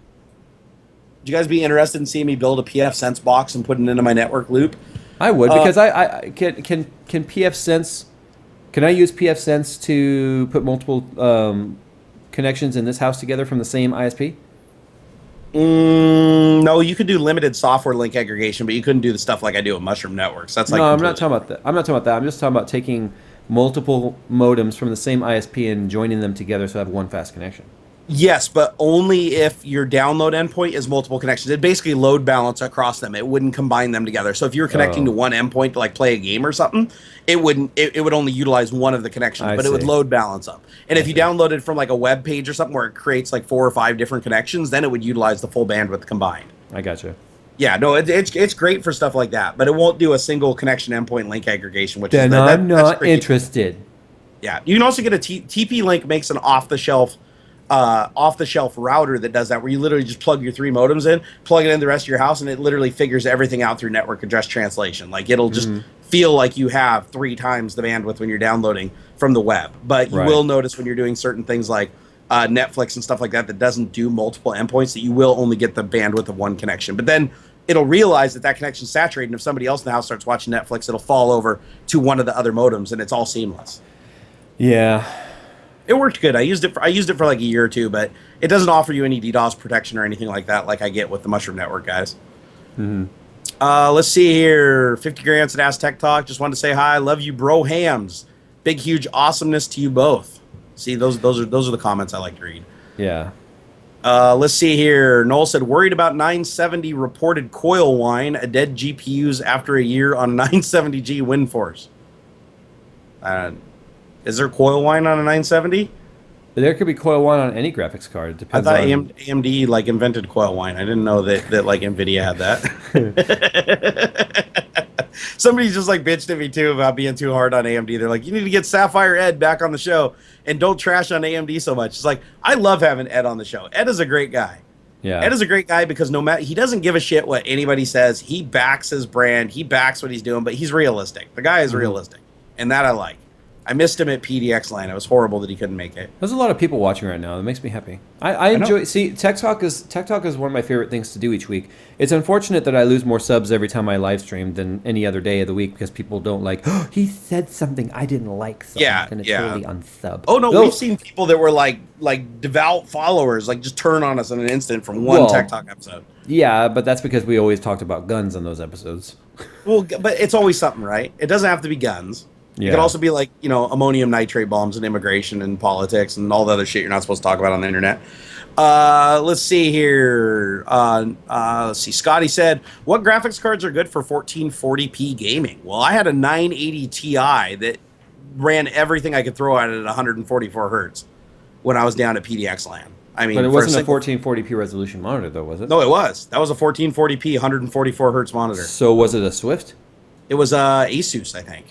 Yeah, that would. Swift makes a 1440p 144. It's the Swift monitor. Oh, was it the Asus Swift? Is that what it is? You would know if it was. It'd It be was very expensive as shit. I know that. It was like a $700 monitor. Or something. Okay, And then one it of- probably one- was the Swift. And one of the guys from Puget actually brought it from his home because it wasn't even at Puget. He brought Yeah. it from his home so that I could use it over the weekend just because he wanted me to experience 144 hertz. And then that ruined my entire experience when I came home because now I got 350-inch screens that can only do 60 frames per second. It makes me I've been sad. telling you that all along. How come it didn't matter when I told you? But it's because I didn't experience it. You just told You did me. it. I experienced You did experience 144 hertz the very first time you came to my house, and I had that surround with the PG248 QEs. All three of those were 144. So They I were was tiny, running. though. Those were only like 24-inch though, right? Aren't they like little and they were only 1080p or something? They were 1080p 144. Yeah, But see, you that's but the for frame poor rate, people, the 1440p frame rate though. is what you're touting right now. I didn't play very many games down at your house though. We only played iRacing, and iRacing wasn't a very good We demo. played more than iRacing. We played Battlefield 4, and we streamed into the middle of the night. I don't remember playing Battlefield 4 on your rig. Well, you I'm talking watched about me- you actually watched- putting my hand You on the watched mouse me and play. playing That's on it. just I as just watched good. At No any one rate, wants to it's watch you awesome. play, Joey. Guys, 144 hertz is awesome. It's like literally life changing. And the funny thing was, I expected the color gamut on the monitor to be shit at 144 hertz. No, it wasn't. It was a very good looking, bright display. It didn't change much, but it's the Swift is still a TN panel, and its color accuracy sucks. But for gaming, it's fine. This one, it must not have been a Swift then, because this one specifically said on the box IPS. It was not a 144 hertz IPS panel. I promise Are you. you sure? Let me I see am here. Hold on. positive. I could have swore it said IPS, and I was because I remember getting in an argument with Matt there, like, well, how the hell did they get IPS to do 144 hertz? Hold on. Someone in the chat, call me out if I'm wrong, but they do not have 144 hertz IPS, and they certainly don't have Jacob. They certainly do not have a 4K 144 hertz, sir. Nope, I found it right here. It's the MG279Q IPS 144 hertz monitor. I got it right here, Well, fact.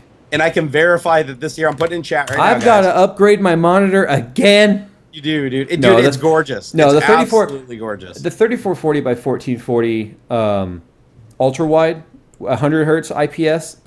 I don't want to go back to any other panels. In fact, I want two more of these Predators. Actually, that's not so. That see the 29Q. I'm looking. So yeah, it's about $600-700 on Amazon.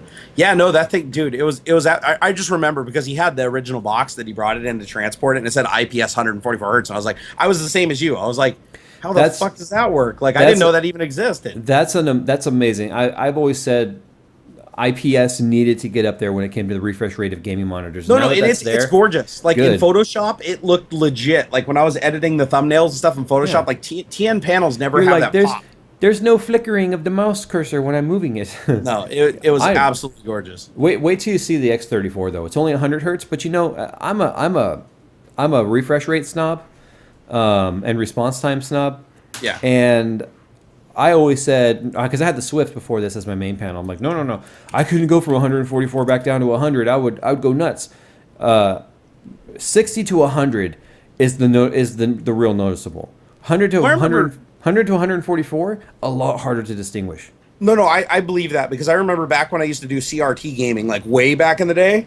Mm-hmm. The CRT that I had would run at 90. It was 90 hertz on my Sync Master that I had. Mm-hmm. And at 90 hertz, that thing was just like so butter smooth. Like you could tell it was night and day difference between 60 and 90.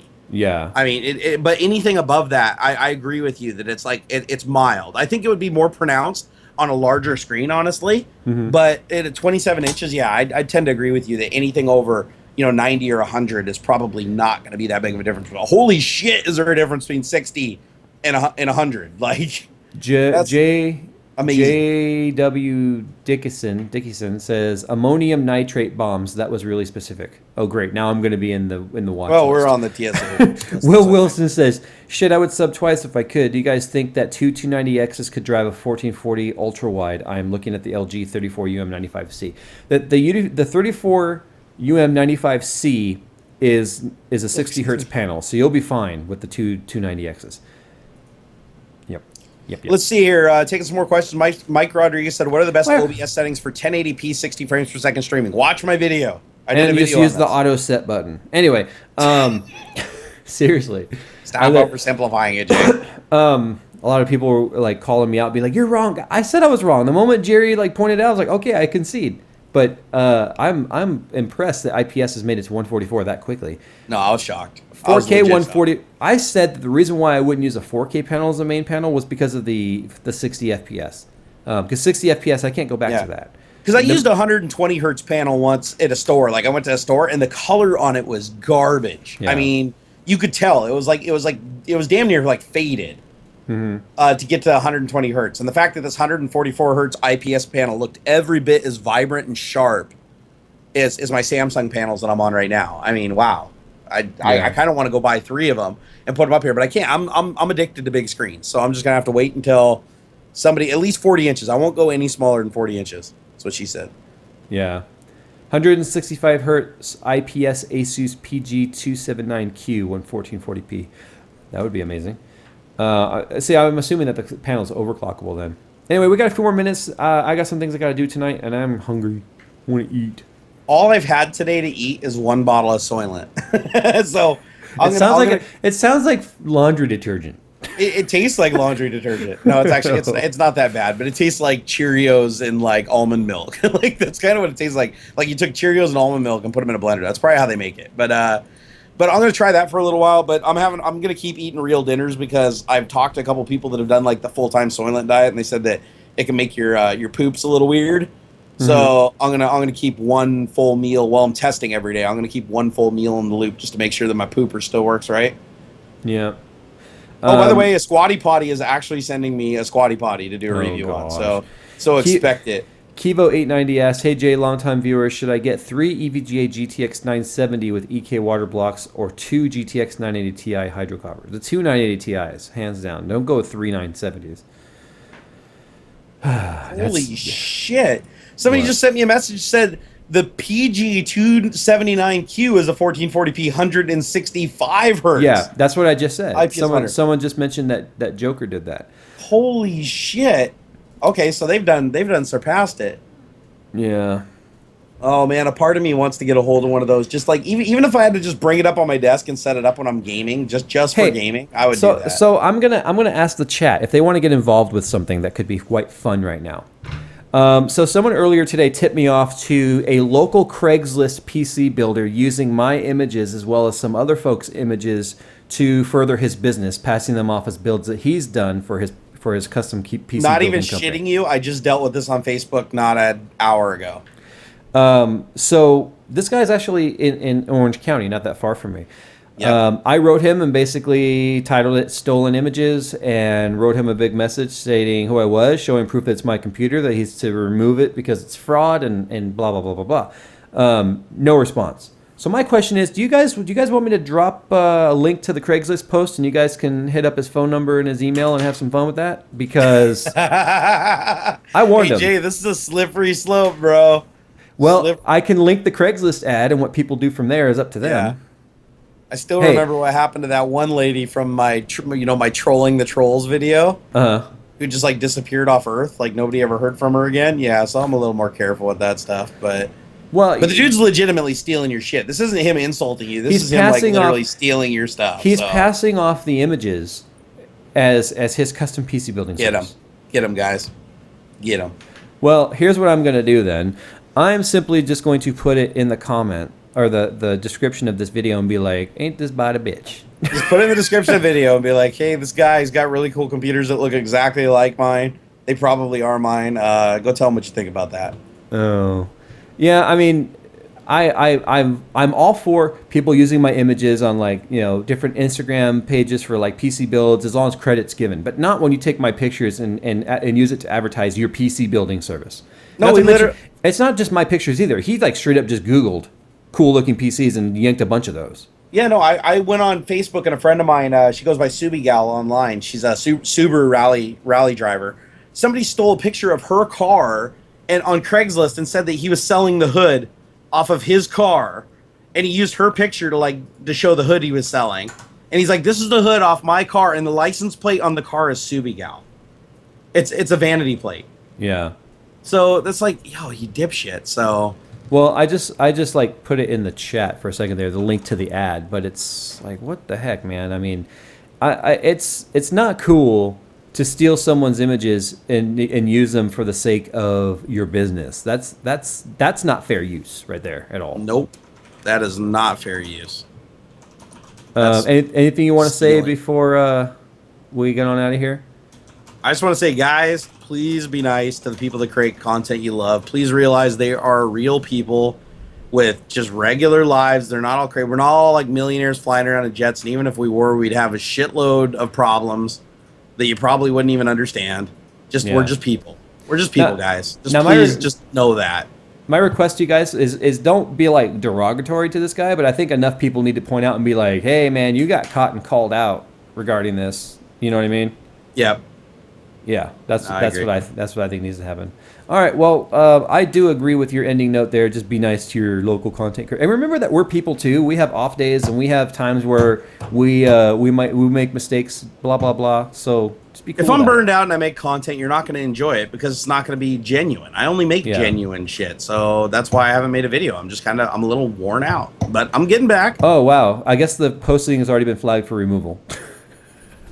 Really? That was pretty quick. Wow. And we probably just broke Craigslist. That's not hard to do. I heard that they hosted on a 2400 baud connection. All right, Jay, on that note, why don't you roll us some of that outro action? Outro time. Thank you for watching. Is it rolling? Things are going. Watching TechTalk, real people, and yeah, just be nice. Just you want to stay around to make content and stuff. This show could be run better by 2-year-old monkeys. True story, but it's not. It's ran by us. Well, Hashtag Jerry Mix is living with his throat. Hashtag Jay's a dickhole. And on that note.